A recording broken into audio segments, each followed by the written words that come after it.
आजच डाउनलोड करा आणि तुमच्या आवडत्या मालिकांचा आनंद लुटा। तू आल्यापासून ना तुझा खूप आधार वाटतोय बघ मला। शालन त्या गेल्यापासून रात्री अपरात्री एकटं वाटून जीव घाबरा व्हायचा, पण तू आल्यापासून खरंच खूप सुरक्षित वाटते मला। तुझं अगं हे सगळे माणसाच्या मनाचे खेळ असतात, अजिबात घाबरायचं नाही हं? आणि अगं तू आता एकटी नाहीयेस, तुझ्या पोटात 2-2 बाळं आहेत तुझी। अगं आता तर कुठे तुला त्यांची चाहूल जाणवायला लागलीये, आणि एकदा तू पोटावर हात ठेवलास ना की त्यांना सुद्धा तुझा स्पर्श जाणवायला लागेल। मग बघ ते तुझी साथ कधीच सोडणार नाही। आणि खरंच असं असतं का? आपली बाळ जन्म घेण्याआधीच आपल्या सोबत असतात का? हो, तू एक काम कर, तू बिनधास्त त्यांच्याशी संवाद साधायला लाग। मग बघ तुझ्याशी किती छान बोलतील ते। आणि अगदीच काही नाही तर रामरक्षा, मनाचे श्लोक हे म्हणत जा आणि स्वतःला आधार देत जा। तेजू, या श्लोकांमध्ये ना भयंकर पॉझिटिव्हिटी असते आणि याने रात्री अपरात्री तुला कधीही भीती वाटणार नाही। तेजू, ऐकतेस ना? का तंद्री लागली तुझी? आणि अगं तू बोलत असताना कशी काय कोणाची तंद्री लागेल? तुझ्या बोलण्यात प्रेम असतं, काळजी असते, जी आजवर मला ना फक्त शालनात त्यांच्या शब्दांमध्ये जाणवली। तेजू, आपली आई आपल्या कोणत्या ना कोणत्या रूपाने असतेच ना ग।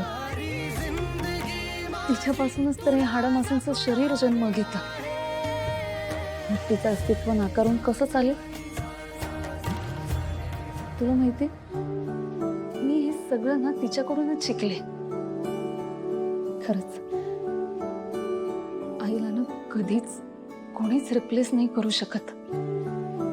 शालन त्याच्या तर आठवणींमध्ये सुद्धा प्रेमाचा ओलावा जाणवतो मला। खरे, पण हे तूही लक्षात ठेव, आता असे 2 व्यक्ती येणार आहेत ना की जे त्यांच्या आईच्या जागेवर तुझ्याशिवाय दुसरं कोणालाही बघू शकणार नाही।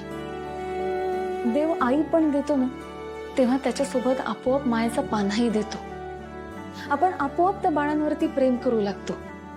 म्हणून सांगते, स्वतःला जप। तुझ्या आयुष्यात कमतरता आहेत हे माहिती आहे मला, पण तुझा आई पण ती उणीव भरून काढेल ह्याची सुद्धा खात्री आहे मला। त्यामुळे इथून पुढे जे नाही त्याचा विचार करण्यापेक्षा ना जे सुख येऊ पाहताय त्याचं मोकळ्या हाताने स्वागत कर। न बोलता मला समजून घेण्यासाठी थँक्यू। अच्छा, असं करणार आहेस आता तू? वहिनीला थँक्यू म्हणणार आहेस तू? नाही वहिनी,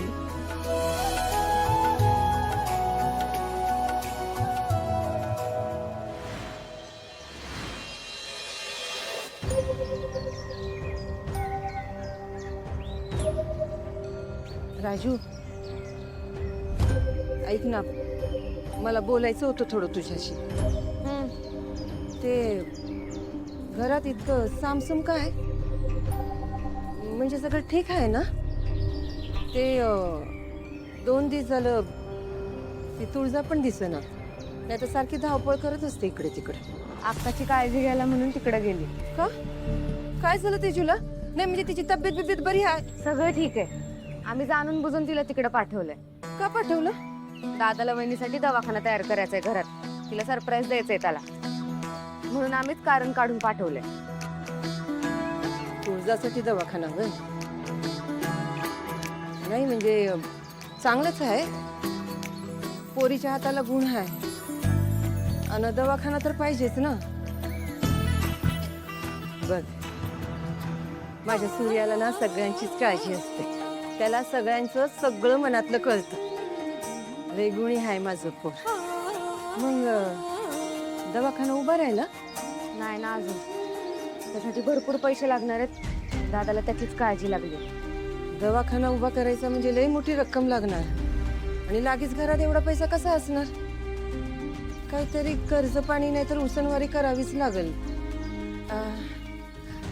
ऐक ना राजू, ते काल मी देवळात गेले होते ना, तिथे ना ते पतपेढीची ती कर्ज वाटपाची जाहिरात बघितली होती मी. सूर्याला सांगतेस का तू? चौकशी करायला म्हणजे काय आपलं पण काम होऊन जाईल ना. हा ना बोलते मी दादाशी काय ते. ऐक ना, पण मी सांगितलं म्हणून बोलू नको, नाहीतर तू चौकशीच नाही करायचं.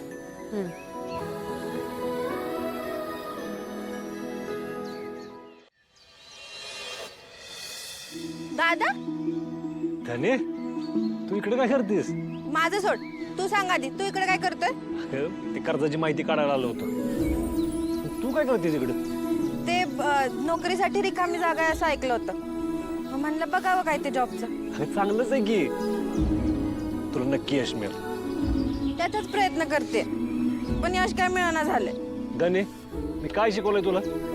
यश एका दिवसात मिळत नाही, पण एके दिवशी नक्की मिळतं. शाबास, लक्षात आहे की तुझ्या? हा दादा माझ्याकडे ना एक आयडिया आहे.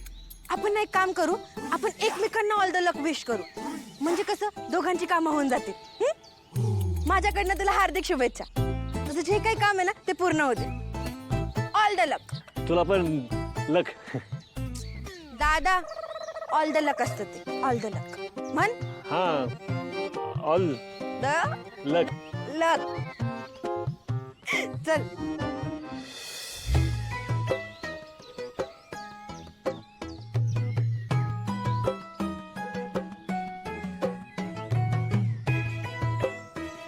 वहिनी, दर्शन तर झालं, मग आपण ह्या गेटनी कुठे जातोय? तेजू, मला ना घराची फार आठवण येते ग. आपण एकदा घरी जाऊन येऊयात ना. घरी? आत्ता? अगं पण आत्ता घरी कशासाठी जायचंय? तेजू अगं 2-3 दिवस झाले मी इथेच आहे माहेरी. मला ना भागू आणि राजूशिवाय करमतच नाहीये. आपण एकदा त्यांना जाऊन भेटूयात. त्यापेक्षा ना आपण एक काम करूया, आपण त्यांनाच बंगल्यावर बोलून घेऊया. वहिनी पण तू नको ना जाऊ, तू थांब ना माझ्या बरोबर अजून काही दिवस. तेजू, अशी कायमची थोडी ना राहू शकते मी माहेरी. त्यापेक्षा तू एक काम कर, तू आणि छोटी आई तुम्ही दोघी काही दिवस आपल्या घरी राहायला या, म्हणजे तुम्हालाही जरा बरं वाटेल. वहिनी, तुला दादाची आठवण येते ना? खरं खरं सांग बरं. तेजू, तसं काही नाहीये. तुझ्या सोबत राहायचं झालं तर मग मला माझे कपडेही लागतील ना. मी अगदी मोजके कपडे घेऊन आले होते. बरं, एक काम करू, निदान कपडे घ्यायला तरी घरी जाऊयात. हा नाही, कपडे ना, कपडे आपण दादाकडनं मागून घेऊ, तो घेऊन येईल. त्याच्यासाठी तुला जायची काहीच गरज नाहीये. पण तुला चालण्याची गरज आहे. तू थोडी जर चाललीस ना तर दिवसाचे स्टेप्स आणि एक्सरसाइजचं टार्गेट पूर्ण होईल. आणि तसंही तुला पावसात फार जास्त बाहेरही पडता येत नाही ना. हे काय, इथेच घर आहे आपलं, लगेच घरी पोहोचू. चालता चालता कधी घरी येईल ना तुला कळणार पण नाही. चल. वहिनी, पण ते चालण्याने मला त्रास पण होऊ शकतो ना. नाही होणार त्रास, आणि जर झालाच तर आपण लगेच रिक्षा बोलून बंगल्यावर जाऊयात. मग तर झालं. नको ना वहिनी, घरी चल. चल अगं, इकडेच आहे, काय नाही होणार. ये वहिनी, लगेच पोहोचू. वहिनी नको ना.